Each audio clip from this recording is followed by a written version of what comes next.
Yes, be ready for the dictation. Start. Mr. Deputy Chairman, it is a formal proposal that has been placed before us, and I don't think there is anybody in this House who would oppose the recommendation for ratification of this very important convention. These conventions have a history that goes back to at least 60 or 70 years, if not more, but the present convention, the Universal Copyright Convention, is much more comprehensive than all the previous conventions in this regard. I have not very much to say about this convention. Dr. Shrimalli has explained the objectives of this convention and the benefits that would accrue from it. It is a very healthy sign of the times that despite occasional joltings, we do certain things that go to the cohesion of the various nation states of the world. There is one important step in that direction.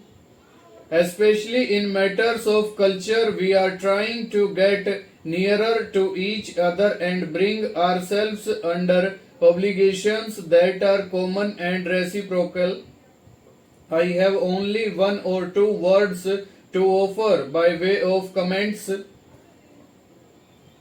It is a pity that two important segments of the world are not yet signatories to this pact, the Soviet bloc and China, and so long as these two very important areas of the world do not come within this convention, we cannot expect the best out of it.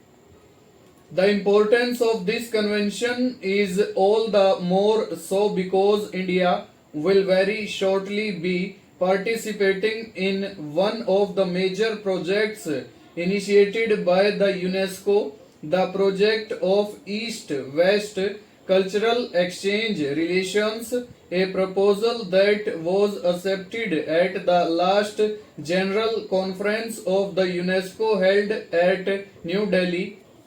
This program envisages that translations of some of the most important works from Asian and African countries will be exchanged with similar translations of works of Western origin for our mutual benefit.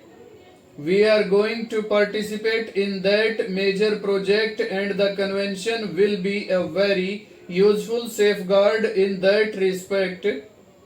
As years roll on, more and more Indian authors are being translated in various languages of the world, and these books are becoming more and more popular. It is only proper that our authors get the copyright protection in those countries that are contracting parties on the strength of this convention. It is a pity that this convention was adopted in three major languages, English, French and Spanish, and not in Hindi. Over.